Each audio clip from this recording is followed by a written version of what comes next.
Good morning, guys! Happy Monday! Well, I shouldn't be happy because I don't like it. But what to do? I'm making my pancakes now. Yeah, itong gusto ko kasi wala ng egg. Diretso water na lang. And so 1 cup daw makes 6 to 7 pancakes, which is just nice for us. Sabi ko kay Daddy, kumain din siya. Hindi yung mahilig sa pancake pero sabi ko, kumain ka. So, kakain siya. Anyways, ayan. I love it. It's so easy. One cup nung mix, and then 3/4 cup of water. Ayan. Diba? Bilis. Okay, let's cook. Good morning again. Okay, kakain na si Daddy. First impression. Yummers! Ah, diba? Pinaubos ko muna yung McDonald's. Na, look here! Tara. Yummy, yummy. I have dalawa to with banana for Zach. And then yan. And then yan. And then one more. So, apat na chocolate chips. So, yan. Papasok na si Daddy. Daddy! Daddy! Huwag ka na shy kasi. Okay? Yummy.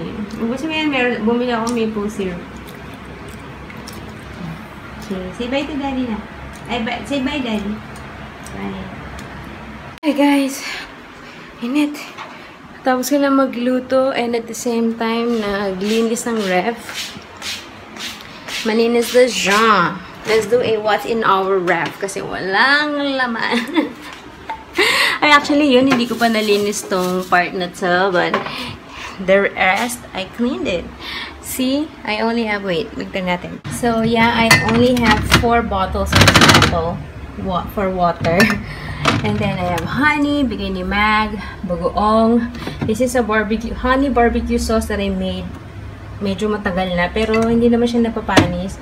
So, yeah, actually, may mga Pinterest recipe na talagang, you know, pwede mo itago. Parmesan cheese. Actually, ito sa housemate namin dati, i-message ko kung pwede ko na itapon. It's like miswa. Ano lang sila na, may melon.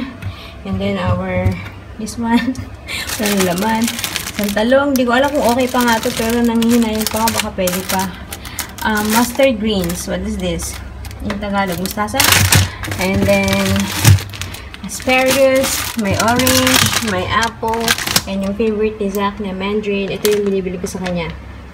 Mandarin. Orange. Yan lang. And then, on this side, we have milk na kailangan ko na naman bumili. Actually, meron pala isa dito. Naparami yung chocolate. Supposedly, mas marami dapat yung ano. Dito yung mga gamot-gamot. Cold fever. And then, yung spicy bagoong, curry cubes, vitamins ni Zach. Ito, tatapon ko na to. Wait, nakapwede ito. May cream cheese, spaghetti sauce, wine, hindi amin to. Sa dumang housemate namin. Salad, ano to? Dressing, ito tubig ni Daddy, cherry for ni Zeb, oyster sauce, and then that's it. The rest there, butter, yung chocolate na bigay ni Charles, yung pang-bake na chocolate, yun, yung nasa ziplock is tuyo. Tapos, cheese and bacon, that's it. And then our freezer, yung bill namin na kuryente, 170. Freezer, tcharan, laman, hotdog, another yellow, may tapa ko pala ako. Tapa, ice cream, frozen yogurt, nalagay ko sa freezer. So, frozen yogurt na siya. Pwede. Mamaya gagawa ako ng, meron pa akong frozen strawberry. So, gagawa ako ng strawberry banana smoothie. Lagyan ko ng yogurt. Yes! Perfect! Inumin namin nila sa. Meron pa pala dito. This is daing na galunggong. my fave. Nalagay ko sa freezer kasi madali siyang masira. So, dapat i-freezer. Tapos, ang sili din. Tignan mo kasi kung gaano kadami. Tapos, ang bilis niyang masira, diba? So, if i-freezer, ito, tagal na nito sa amin. Tapos, ito, kanina ba? Ah, yung tuna. Tapos, ito dito amin eh. Iniwan na lang dito. Parsley din sa freezer, at saka ginger. Yan, so di madaling masira. Ang laki-laki, hindi naman ikaw magluluto ng maramihan. So yun, hotdog and ice. That's it. Nag-what's in my ref ako. I'm proud na kasi malinis na yung ref. Anyways, papakainin ko yung dalawa. Alam nyo, busog pa ako dahil ang bigas at siya ng pancake. So, yeah, yung dalawa papakainin ko na muna kasi it's ano na eh, magti-12:30 na. So yun, ang init. Guys, makatapos ko lang pakainin itong dalawa. And pinipicturean ko si Zach para sa 9 magta-10 months na siya sa ano, kailan? Wala. Uy, careful! Sa Gavin! Pipicture selfie! Ganyan mag-selfie si Zach. Wow! Careful! Diyos ko, nabahan ako. Anyway, kama naman yun. Ano to, magda-10 months na si Zach sa Friday. Hindi ko pa napipicturean for 9 months. Tsaka hindi ko pa napopost. So, kasi ano yun, ipiprint out ko kasi yun para sa first birthday niya. Pinipiprint out ko yung monthly pictures niya. Kaya dapat talaga meron ako. Anyway, so ito, si Zach, si Seb, inggitero, gusto makialam. Cheese! Say hi! Say cheese! Hi. Kuya's taking your picture. Cheese! Zach, say hi! Zach, cheese! Grabe ang hirap ng picture ni Zach. Hindi na siya nag-stay eh. Eh, syempre yung camera magpo-focus pa yan. Yung, diba? Parang ang tagal niya hanap niya yung subject. Eh, ang likot ni Zach. Paano mapo-focus? Dati, nung baby lang siya, na hindi siya nakagalaw ng pusa niya. Parang sa, ang dami ko, mga minimum yata, 20 pictures yung nakuha ko. Ngayon, makakuha lang ako ng 2, 3, masaya na ako. Hey! Anyways, I'm gonna try to get more and then, it should be nap time. It's 1:20 na. Yung kinuha kong food sa kanila kasi medyo marami, so ubusin ko yung natira. Ayan, yun nakakainin ko kasi nga busog pa ako. Zach, please, let's take picture. Please! Please! Marunong na umakit yan sa kama. Tingnan natin kung akyat. Zach! Okay, hindi siya akyat. Wala.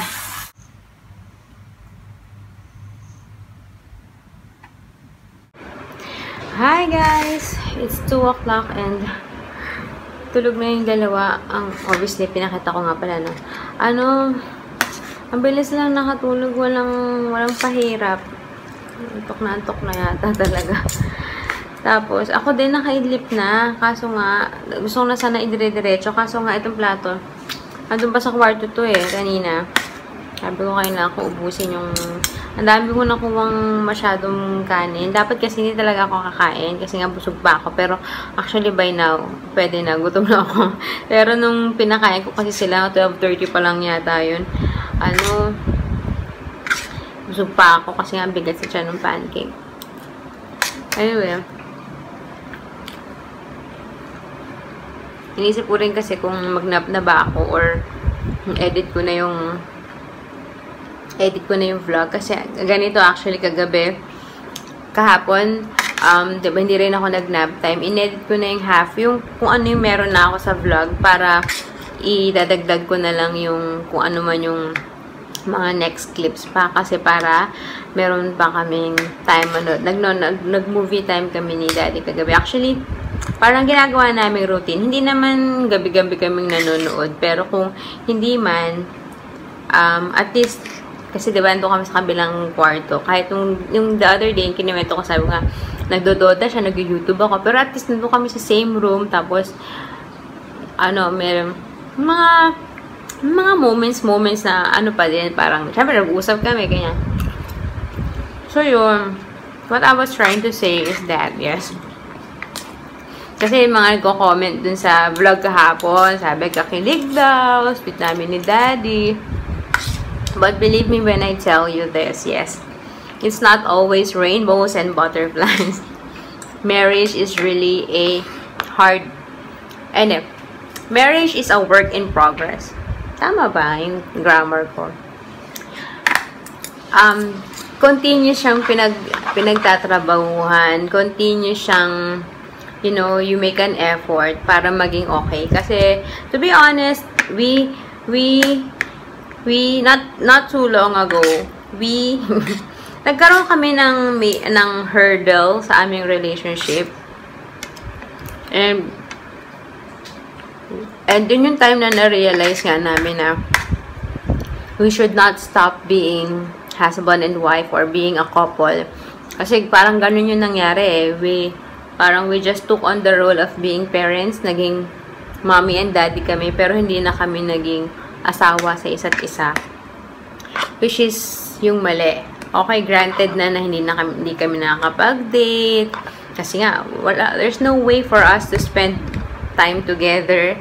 Kasi wala naman kami pag-iiwanan kila Zeb and kay Zach. So, you just try to make the most out of it. Parang, ayun nga, mga nakauna sandali, pagtulog na sila sa gabi. Although, it's not continuous. Katulad kagabi nga, nanonood kami. Pag nandun kami sa kabilang kwarto, ini-Skype ko pero nakamute yung nasa kwarto na natutulog sila Zeb. Para maririnig, wala kasi kaming TV monitor or baby monitor. What for, diba, sayang? Yun na, ini-Skype ko, at least yung sounds, maririnig ko kung umungol ba si Zach, nagising si Zach. So, yun, sa duration na nanood kami ng movie kagabi, mga 3-4 na beses na nagising si Zach. So, ipopost yung movie, pupunta ko doon, padedehin ko, matulog. So, ganun yung pero at least, diba, the time na nanonood kami, nakahiga, cuddle, you know. Kasi ang nangyari sa amin before, pagkatulog ng mga bata, he's on his own, dodota siya, I'm on my own, nag-edit ako ng vlog, tapos mag-YouTube, tapos yun na, ganun natatapos yung araw namin. So ngayon, we really have to make a conscious effort to spend time together. Kahit yung simple na manood ng movie, kasi nga, dito sa bahay, hindi manood ng movie sa labas. Kasi nga, di ba, wala kaming time eh.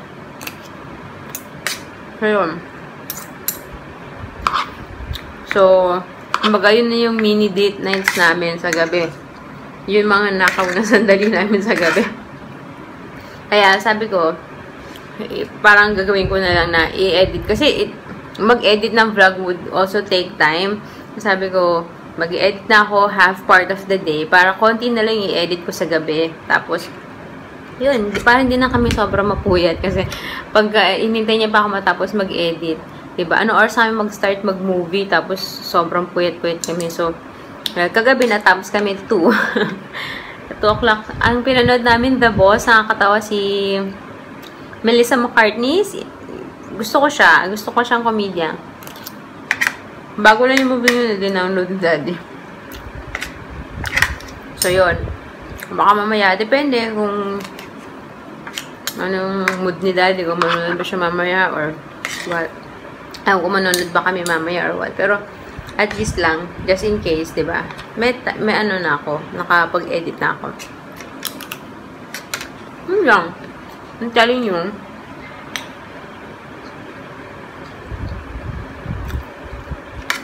Advice lang sa mga couples out there, mga married guys and married couples, especially those with kids na, kasi mawawalan talaga kayo ng oras sa isa't isa. So, kailangan may conscious effort at saka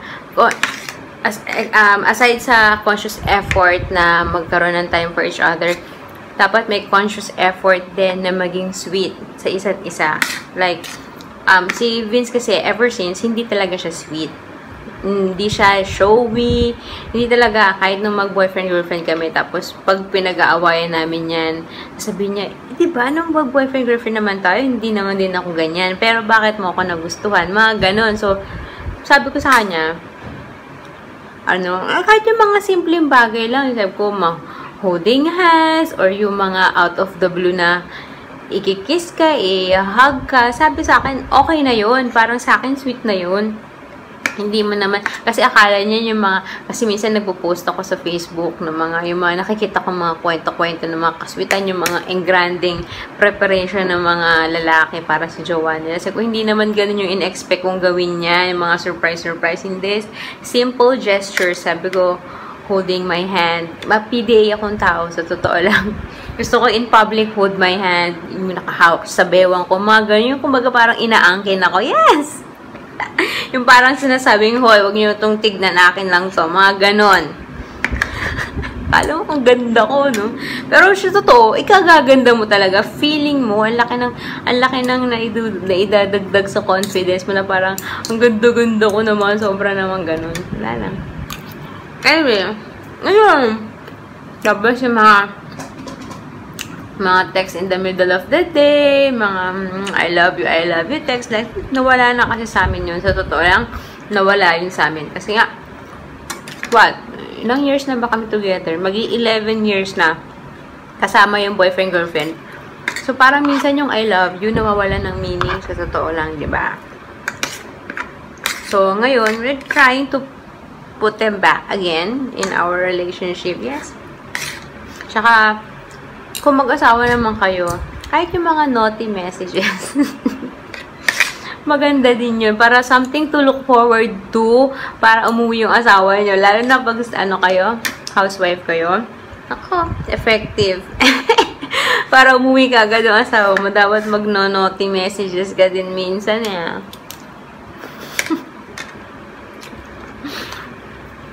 Pero yan. Okay? Okay ba tayo dyan? Yan. I'm not a pro in marriage. I'm not a counselor. I'm not whatever. Pero based on experience lang, kailangan nyo keep the spark going talaga para medyo tumagal yung relasyon. So yun, ang haba na nandagdal ko. Kain na ako. Okay. See you later. Okay guys, merienda time. Gising na yung dalawa. Actually, kanina pa, mga 4:30. Nakanap ako for a while. Kasi, 3:30, nagising si Zach. So, tinabihan ko, pinadede ko. Tapos, kukunin ko. Saan? Tapos, maya-maya, si Zeb naman nagising. Tapos, nakatulog ulit. Tapos, maya-maya, nagising ulit. So, ayun, 4:30 yung totally nagising na silang dalawa. Anyhow, magluluto na. Hindi ako magluluto. Iinitin ko yung natirang pancake. Meron pa akong isang chocolate chip pancake. Tapos, yung kay Isaac na 1.5 pa na banana pancake. Tapos, I'm gonna do the smoothie. So, mamaya na yung smoothie. Kain muna kasi hindi kakain kapag meron ng malamig. So, yan. Alright, it's here na! Pinagkakagulan, di pa natitiko. Ay, don't do that! Pag natikman ni Zeb na maasim, I don't think magugustuhan niya. Try.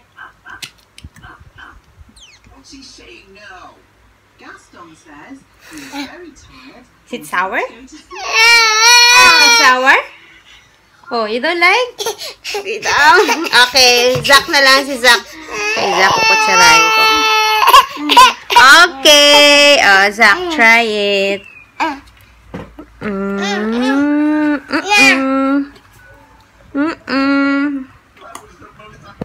You like it? Inom ulit yung isa. Yummy! It's healthy! Bath time for Zeb and Zach. Bath time, sensory play, and playtime. Yay! Ayun na, pinapakash ko sa kanya yung ball using that and then put inside the pill. O, diba? That's, hand-eye coordination, gross motor skills. O, diba? Perfect. Si Zach, What color is that, Zach? Jesus. Okay, laro lang kayo dyan. Hey, Daddy's home! Kiss na. Kiss na. Yes! Blessed, bless! Jesus. Pogi. Pogi. It's, anong oras na? 8:05. So, ni Daddy. Say hi, Daddy! Huwag mo ng likod. Huwag mo ng tignan yung likod. Come here, Zach! Finish eating first. Kiss, kiss. Kiss, Daddy. Kiss, kiss. Zeb. Zeb. Boy.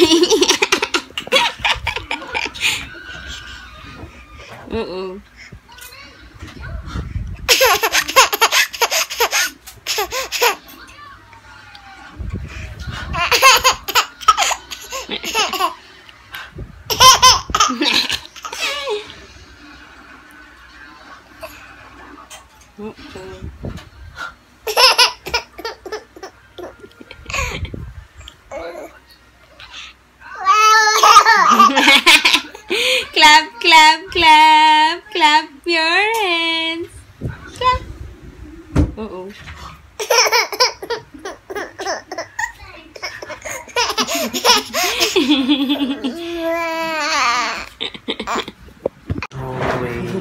Hi, eating time. Say hi. My ulam is the tirang tuna. Yes. Kahit nag-second round kami kagabi, may natira pa din. Diba? Ang tipid niya. Hindi nga alam kung magsasayang pa ulit for the third time, pero hindi na. So, that's my ulam today. And then, Daddy, eat na. Try my menudo if you like it.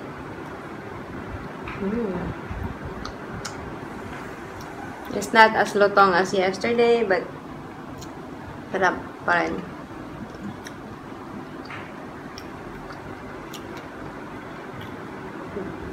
Daddy. May message na yung isa. Daddy, if you can give one marriage advice, what would that be? If you could give one marriage advice, what would that be? Kasi yun ang topic ko today. About marriage. What's your take on it? Interview. What's your advice sa mga married couples? Ha? Ha? Sino yan? Punta ako sa Sunday. Huwag na. Sagutin mo muna yung tanong ko.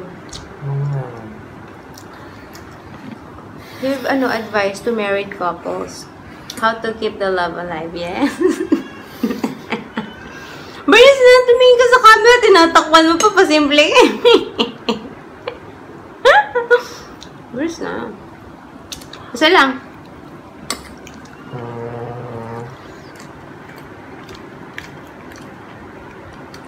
Kakamay ako, sorry. Dapat meron kayong entertainment room.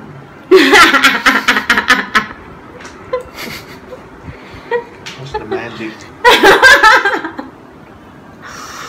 Marami nagaganap na magic sa entertainment room. Napaka-wow! So, alam niyo na, entertainment room lang katapat niya. Pag may kids kayo, well, kung yung kids nyo naman ay merong sariling kwarto, why not? Hindi na kailangan niya. Yun lang. Seryoso. Seryoso. Oo, bakit? Okay naman ah. Okay, seryoso niya na yan.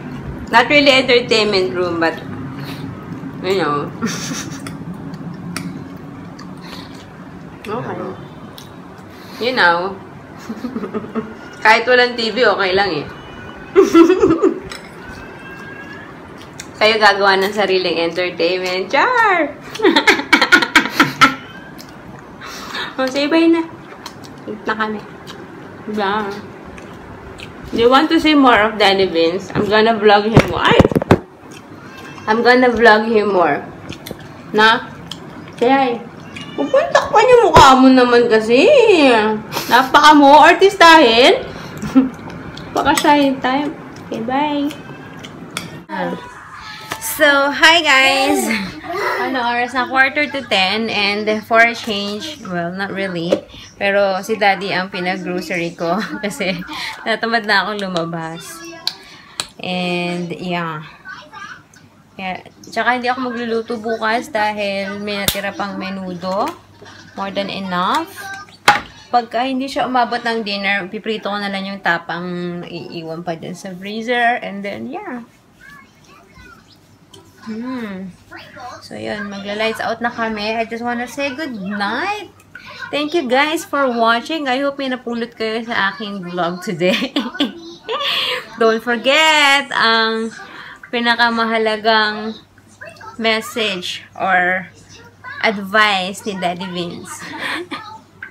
Ang entertainment room. Alam na this. Anyways, yun. I'll see you guys tomorrow. My babies are ready for sleep. Say bye! Hey, good night, guys! Here, look here! Look here! Zach, Zeb, say bye! Bye! Say night-night! Uh-oh. Say night-night! Yeah! Oh.